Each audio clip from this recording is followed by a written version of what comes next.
Well, we'd like to continue with some more discussion on our cross-cultural examination. There's two recent news stories I wanted to pass by you. The first, this was from the New York Times. Crime on reservations may actually be 10 times higher than official rates because people seldom report violence. One tribal official said there's a lack of justice in Indian country. I think a lot of people look at stories like that and say, who's in charge? And what is the average person who does not live on a reservation to believe? Jordan, what do you think? Well, you know, the Bureau of Indian Affairs is the one who in charge of the police department. They're so underfunded that there's times where there's not too many cops. So I think, and you know, like our reservation, which is one of the largest ones, it's just a lot of land base for one cop to run all the way down to Arapahoe and then go all the way up to Furwashki, which is like a 30-minute drive. You know, that takes a lot. I think you're bigger than Rhode Island, actually. It's pretty huge, you know, so I think that's that idea. And then I think just after a while, people are just like, well, then why do it when it's going to take an hour? Why do that? But that then would lead to a sense of, I would think, hopelessness or I mean, what do you think? Well, I think that we have to keep in mind that it is the federal government that has the last word. Congress does in terms of Indian anything. Even though they have the right to have their own law enforcement, their own judicial system for misdemeanor crimes and things like that, it's the federal government that always has sat over us and basically been what we call the boss of us. BIA, boss Indians around. But I think that it's important to understand jurisdiction. It's important to understand stereotypes. Most of the time, the media, especially newspapers and some of the national networks, they only cover Indian things if it's negative. They don't cover the rodeo. They don't cover the potlatches, the wonderful things that happen. They just cover the negative aspects of it. That is the nature of news, obviously. Yes, but for Indian people, it's reiterating a stereotype that we really, really need to get rid of. All of us need to start working on that. Indians and white people themselves. That raises the question. Then how do you do that? Get rid of that stereotype. Yeah, well, for me, it comes back to education again. Maybe it's just because I'm in education, and I found a you know, kind of my own life and identity in education, even though I didn't think I'd graduate college a few times. But I think that for me, it's just education is the key to overcoming a lot of those stereotypes. I work with students on stereotypes, especially in my film class. I give them a list of stereotypes about white people that I got from Native students that I was teaching. Well, give us a couple of examples, actually, of the reverse. Do you remember that list, Jordan, I handed out in class? But anyways, I think it's like, don't respect their elders. White greedy. people don't respect They're very greedy. Greedy. Even some of them are. Some even more innocuous ones like techno geeks, you know, interested. So, you know, this hyper fascination with the latest technology.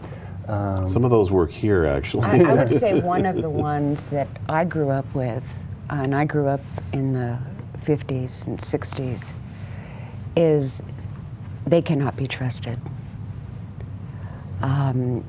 They don't really like you as an Indian, and when you turn your back, they will do what they need to do for themselves. It's a very individualistic kind of society, whereas Indian culture is more tribalistic, where the collective, the group, is more important than each individual. Well, then when it comes time to leave the group or leave the reservation, if you have ambitions for things that are off the reservation, how tough is that? And I know, Jordan, you've reported on this, and you went off the reservation yourself.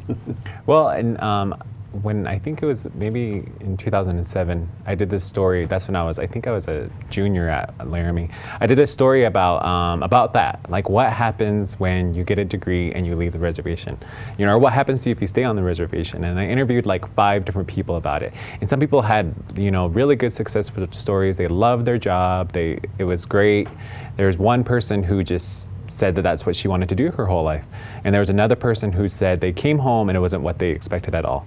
They were educated and therefore people were threatened by them. So in the end, he hated it and he left. And there's one person who was just so angry at everything. She came home and she said she felt like she was just cast aside.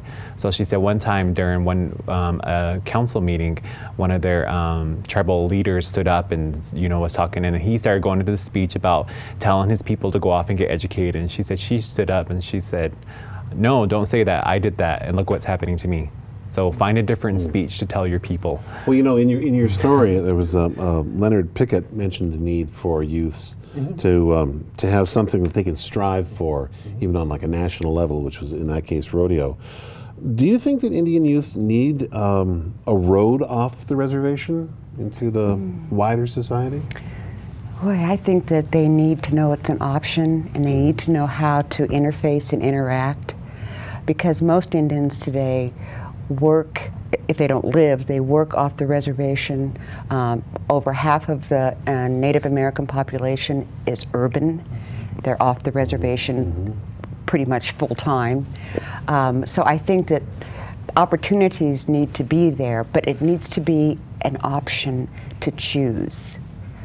And I think that's why economic development such as the Wind River Casino is so important, because it's allowing for the Northern Arapaho tribe to develop a base, an economic base, from which perhaps they can become more self-sufficient and diversify and go off into things that will create jobs on the reservation. So people will want to stay. But I think it's an option. I left, and it was not the most pleasant experience, because I was going away to get educated. But I think that we need to be enlightened enough as human beings to be able to appreciate each other for what we are, and we're just human beings. Well, I think, when you look at, your story again about the Indian rodeo, and you see that family and its deep involvement with that sport and what it meant to them. How would you describe what it meant to them and other families who are involved in that? What kind of difference does something like that make? I think it was so family driven that it just became something that was natural to all of them. Rodeo was just part of their lives. It was ingrained in it. So therefore it was no different for them to go out and feed their horses at 5 in the morning and do these different things, because that was part of their life. And I think that's where native youth that come from strong families like that really seem to thrive, because they have that strength and they have that land base of people who, whether it be rodeo or education or the powwow scene, if they're really strong in that, it seems like those people really seem to do well, because then they'll have that support structure. While a lot of times the kids that, on the reservation don't have that. They go home and they take care of their brothers and sisters, and that's it. They don't very rarely see their parents because they're working, so a lot of times they don't have that. So I think it's really good to, especially for Drew, he'll have a lot of opportunities, and it just seems like try again next year. Yeah, and it's a good thing about, he didn't make it, this year, but he's still part of it. And I think that he doesn't have too many regrets, because he just loves rodeo as part of his life. And rodeo's about relationships. And So is being Indian about relationships. That's the focus, is how you Well, now, how how is you that relate different, would to you someone. say, from just average person in Average society? person, we tend to focus on tasks, getting things done, activity, whereas in the American Indian world, and other cultures too, other tribal cultures, the focus is the most important thing is my relationship with everyone around me and everything around me. is the whole tribe like a family? It depends on the tribe you're talking Well, about, okay, fair but enough. yes, But, there is a sometimes you get that collectivist sense, view of the people, But there is, of course, like within any culture, there's a lot of dissension and a lot of problems. Well, with any family, there's a lot. Yeah, but I think that relationships is a really important part. Like you said, the family is totally involved in it. You have the relationship with the horse or with that bull or with the cow and the horse you're roping off of. You know your family's out there cheering for you, and that's huge. So how does that contribute to a rift of understanding when you have a cultural difference as you're describing? Because we have cultures, many cultures that have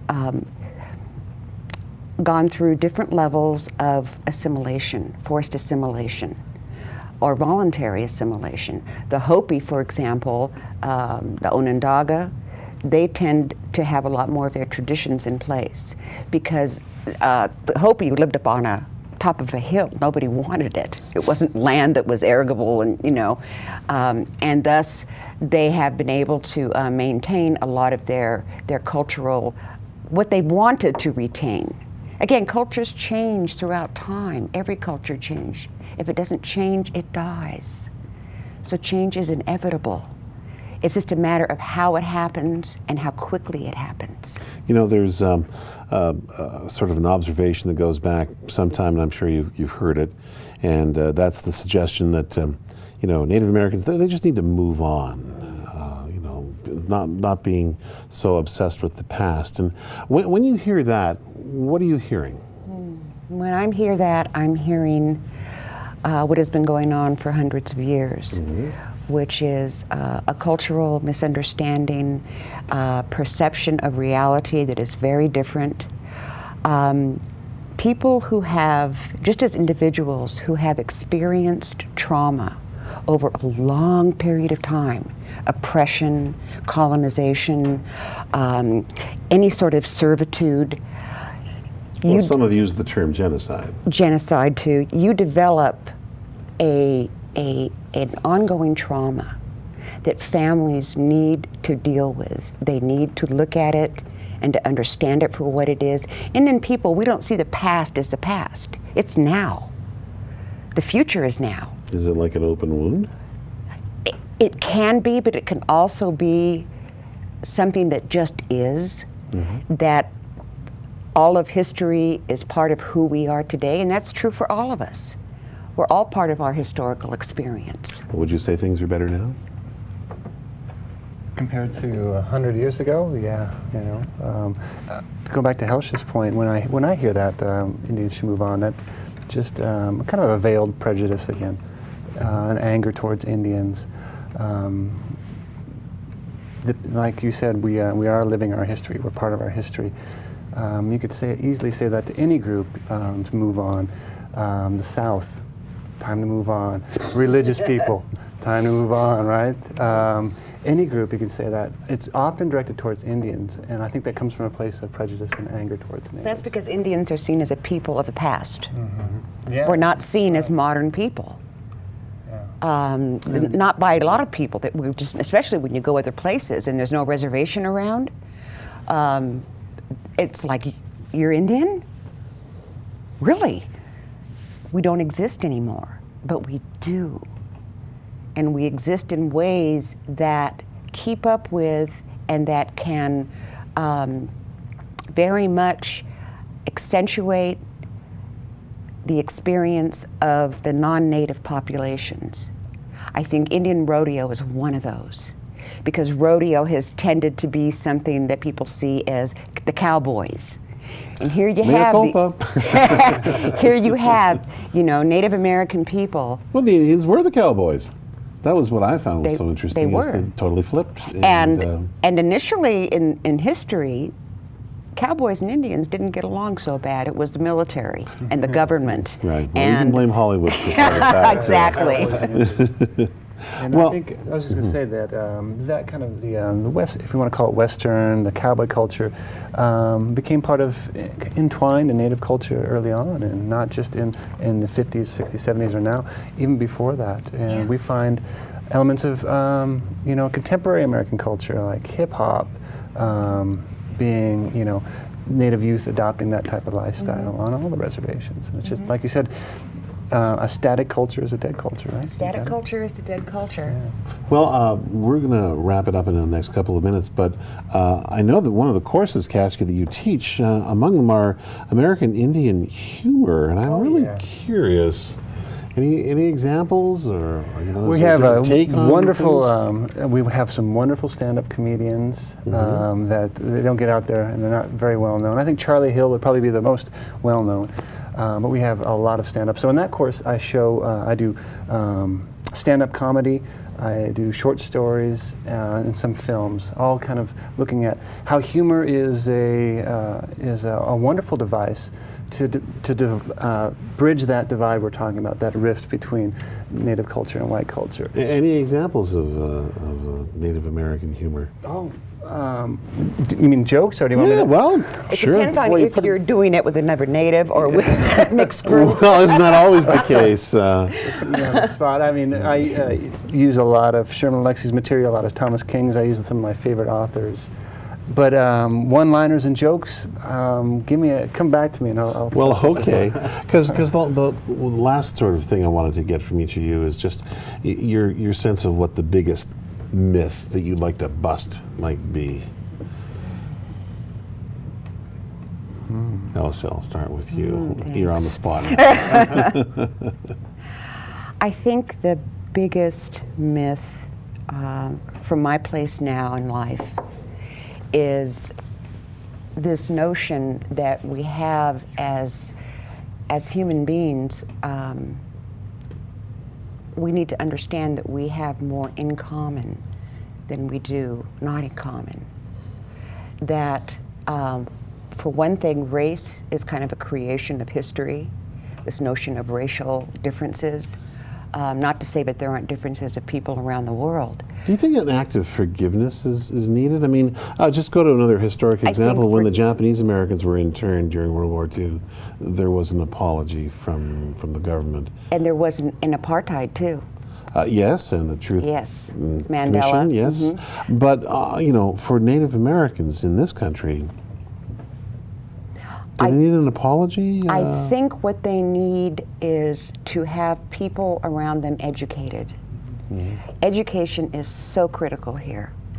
I agree. You know, I find As that a professor, I don't blame you. when my classes fill up with mostly non-native students, I'm thrilled because they're going to learn something, and they're going to learn something that they're going to use when they leave the classroom. So I think that forgiveness, it needs to go both ways, though, because we have all been victims of this history of racism, of prejudice, whether it's with African Americans or with Native Americans. White people are victims of that too, because forgiveness they is end up, not forgetting, though. No, it's not, but it's being able to open your heart and to honestly say, I forgive you, and mean it. And that takes a load off, doesn't it? I think it opens doors. If you've never forgiven anybody for anything, you don't realize what doors it can open for you. You thought of a joke yet? I haven't. I will say this, Vine Deloria in Custer Died for Your Sins, chapter on humor, has a lot of Native jokes. I have you can check one for that out. Okay. Sure, great. You might be Indian if you have blankets for curtains. Over to you, Jordan. I don't have any jokes, but just kind of talking about like misconceptions that you want to. I think the biggest thing is that that if you choose to live on the reservation, you're not doomed to live a horrible life. And I think that's the big thing that a lot of people talk about and portray. I remember when I was maybe like 20 or 21, I went to this career conference, and this journalism one, and somebody told me that. Somebody said, if I gave you a job today, would you say in 6 months I want to go back to the res? And to me, it said it in such a negative way that it was just saying like, well, if you go back there, you're not going to have so many opportunities. And I made the decision myself to come back because I knew I wasn't going to be happy at a daily newspaper writing stories. That's the old logic of not hiring a woman because go off and get pregnant. And we know all Indians are drunks, right? That's the stereotype. And Stereotypes often, as you know, begin with a kernel of truth, and obviously there are social problems there. But yeah, I mean, I don't know how you battle it when it becomes all are. Yes. Yeah. Well, I won't press you for another joke unless you have one. No, I was going to say Okay. when it becomes a problem and it encompasses the everybody, and then it dehumanizes all the folks. So, what's your biggest myth, do you think? I mean, you deal a lot, of course, in image and culture in your courses. Yeah. So, actually, the filmmaking is mythology making. Yeah, isn't it? it's myth making medium, if you will, and I think one of the biggest myths that has to be kind of reworked is the notion that I hear this quite a bit. Traditional Native people are dead, right? That happened in the past, and what we have today are